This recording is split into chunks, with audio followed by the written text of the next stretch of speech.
Special simulcast of the Neil Haley Show and celebrity interviews live from the grotto with Greg Hanna. Greg, what's going on, man? How are you? Hey, I'm doing fantastic. Neil, it's been a great week. I'm really excited to talk to our guest who has incredible integrity, and what he did and put himself through to prove that to the world is impressive. So Peter Navarro joins us, author and much, much more. And we're going to go, Peter, ultimately into your new book. But I know Greg has a lot of questions for you, but it's been a very challenging time for democracy. And when the other side always talks about democracy, really our freedom of speech is being taken away every single second, anytime that our competitors look at specifically our message, right? They'll silence it, right? Try to silence it, right, Peter?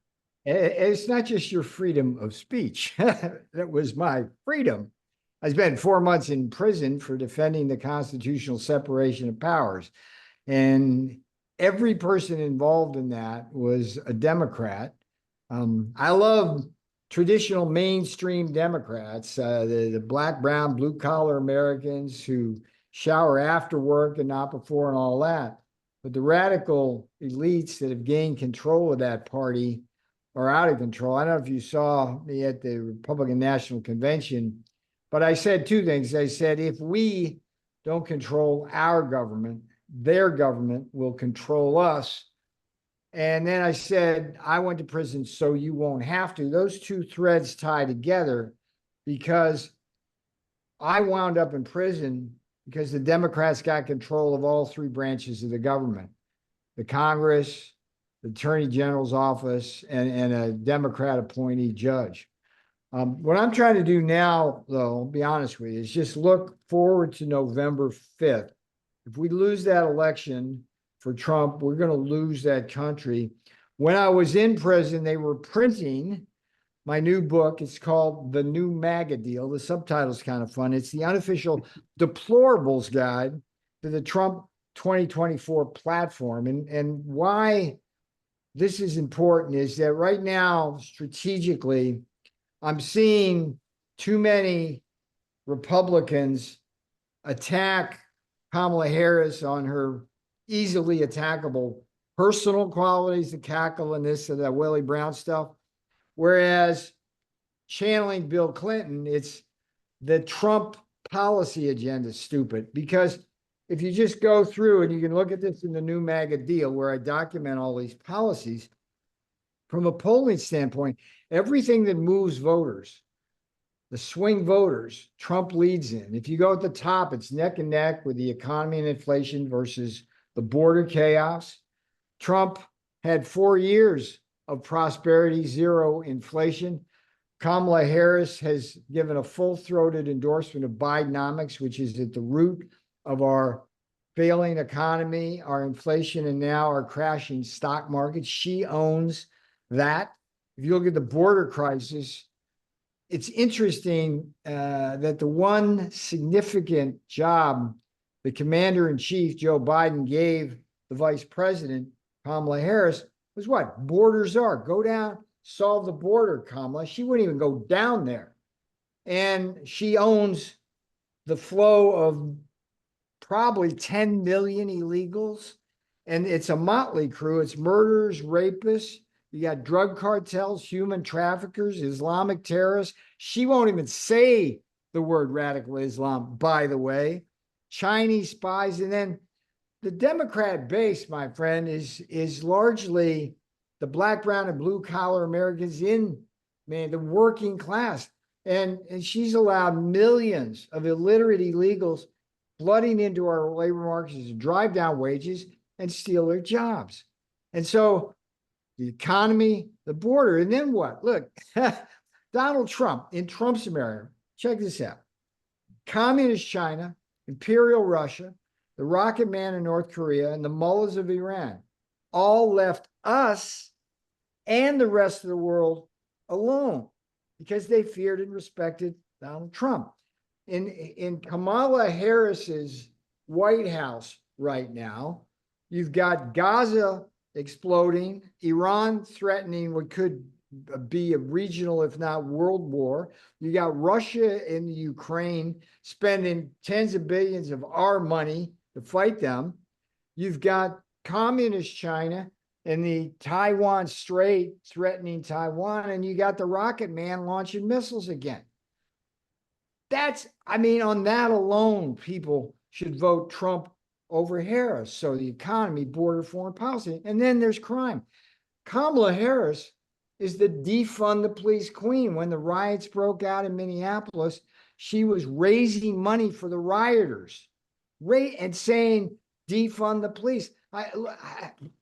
Your head explodes.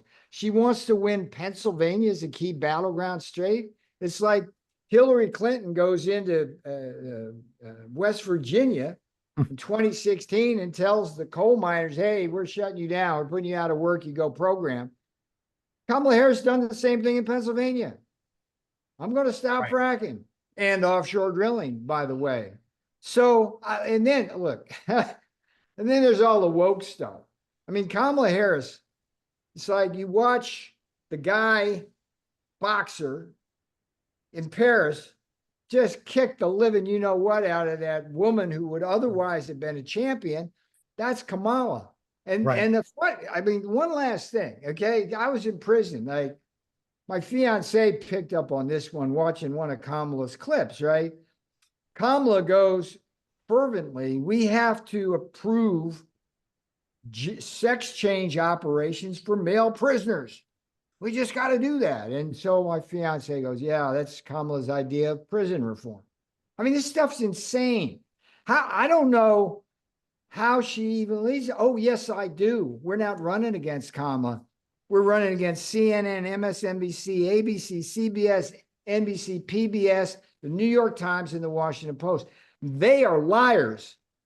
They're fake news on her behalf. That's what we're up against. So God bless your show so we get a little truth out. New MAGA Deals, the book, newmagadeal.com, Amazon, Barnes & Noble as well. Good, yeah, I'm excited to grab that book. I just grabbed my copy, hardcover, $27 on Amazon. I can't wait to read it. So Peter, can you share your view on what happened in 2020's election? And as you pointed out, you know, we've got to win November 5th. How do we ensure that? Well, look, Republicans and Donald Trump prefer paper ballots and voting on game day.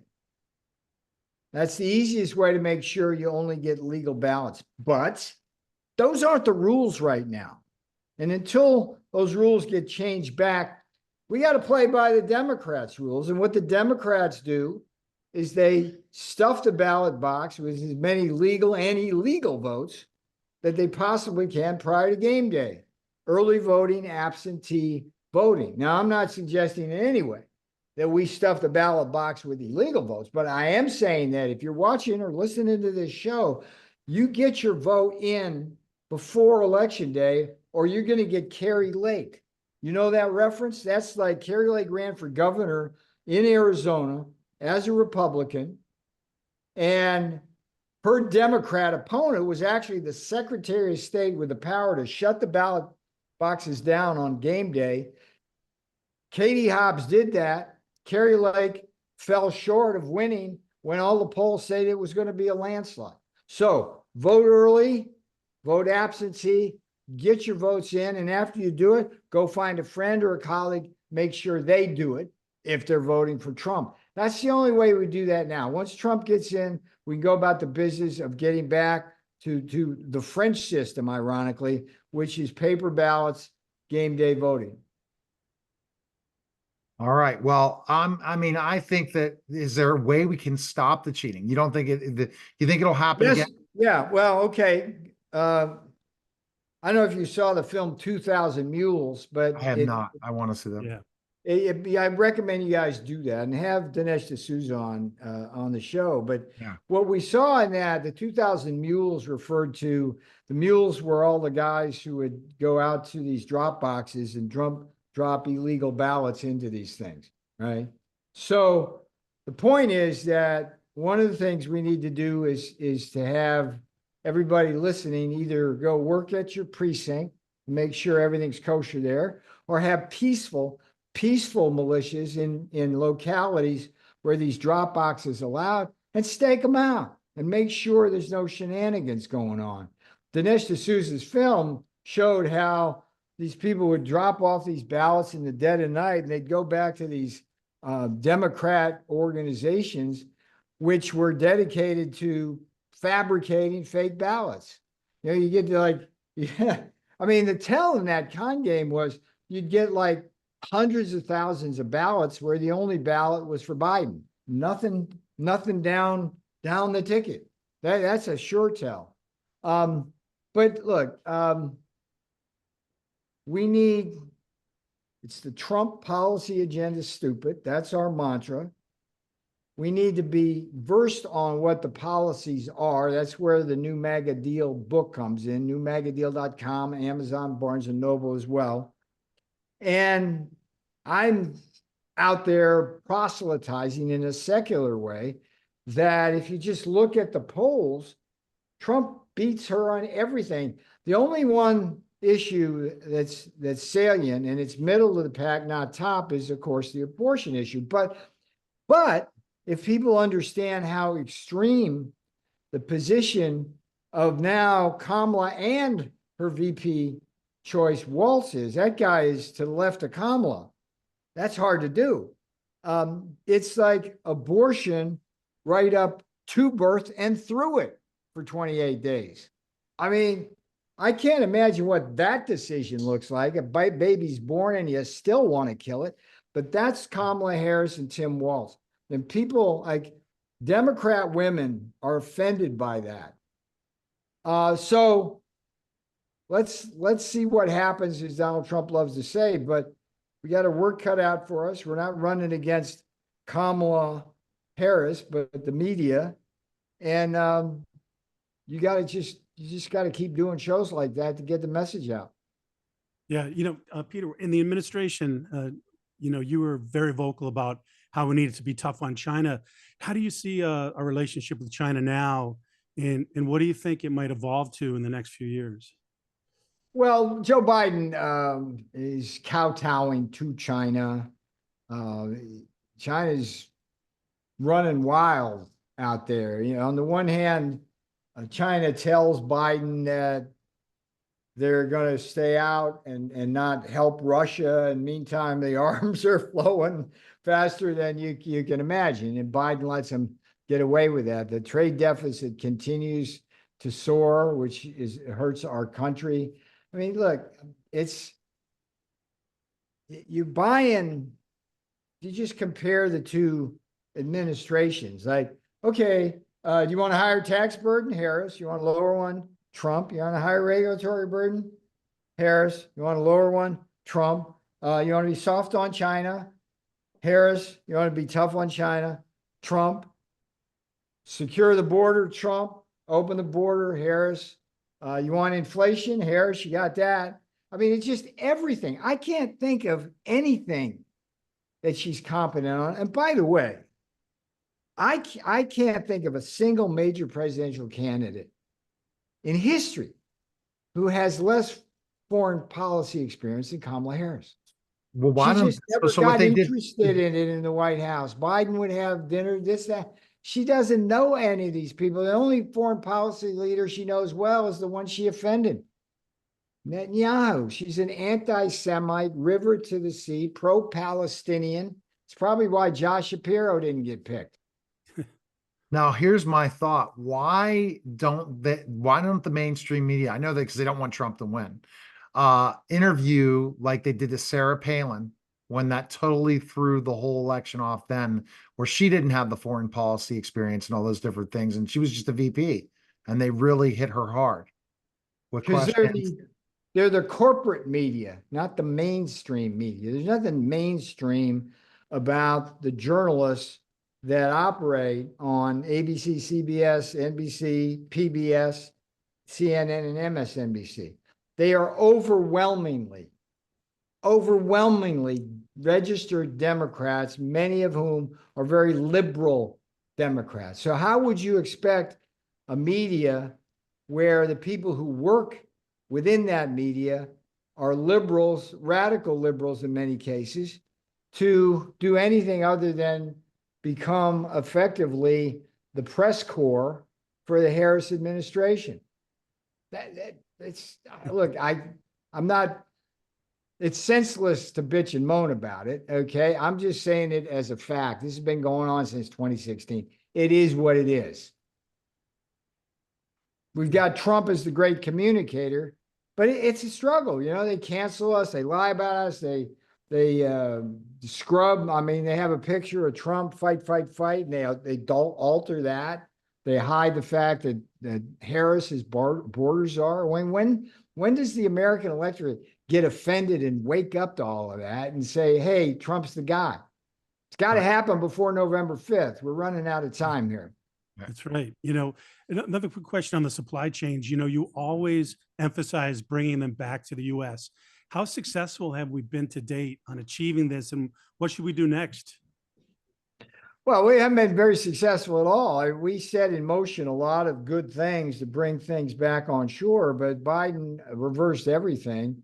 And part of the inflationary shock we're experiencing certainly is the overspending on bad government investments, but it's also the fragility and lack of resilience of global supply chains. When those break down, that creates bottlenecks. Bottlenecks create cost push inflation, and then suddenly things are more expensive.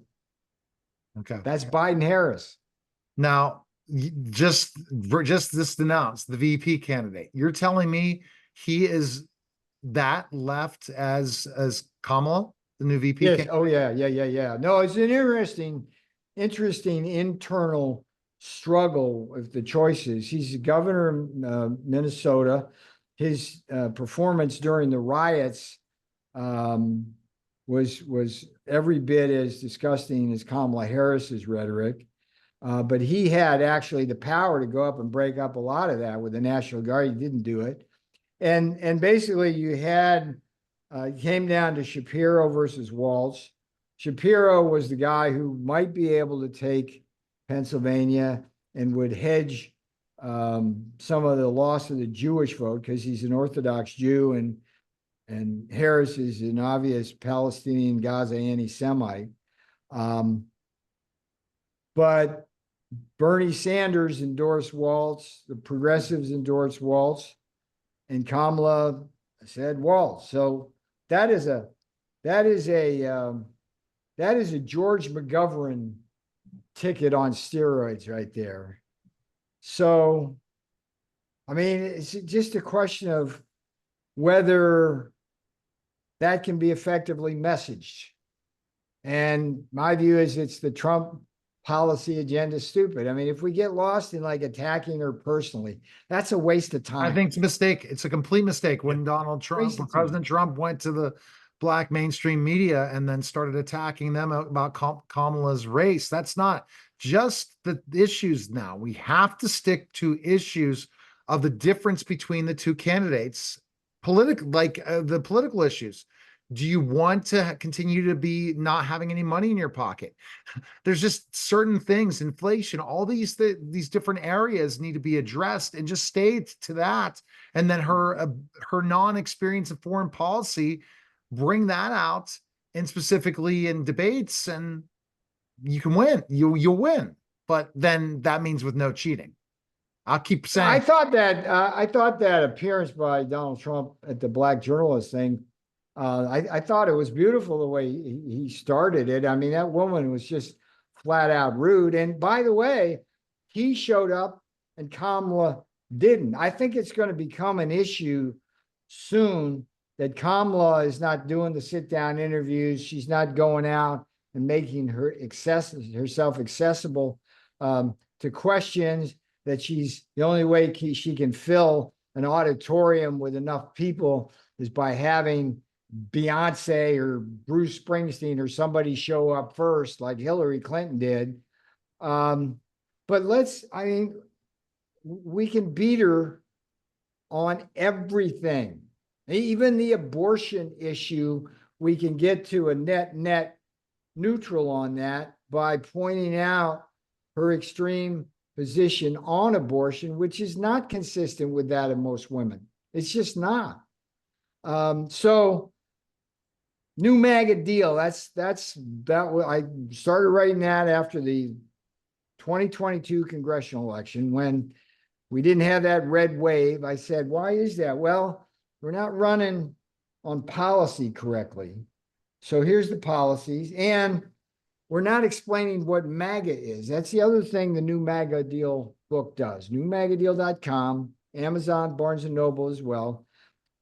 What I explain in about MAGA, going back to the 2016 campaign, which I was part of, MAGA, that acronym, was forged in the crucible of that campaign. It means three simple things: a strong domestic manufacturing base created by fair trade and Buy American, top of the triangle; border security to protect American workers and national security; and three, an end to the endless wars which have in places like Iraq and Afghanistan, which send young men and women off to lose their limbs or lives.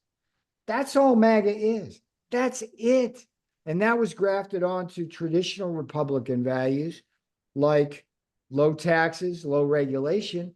And that turned the Republican Party from the party of Wall Street into the party of Main Street. And that's it.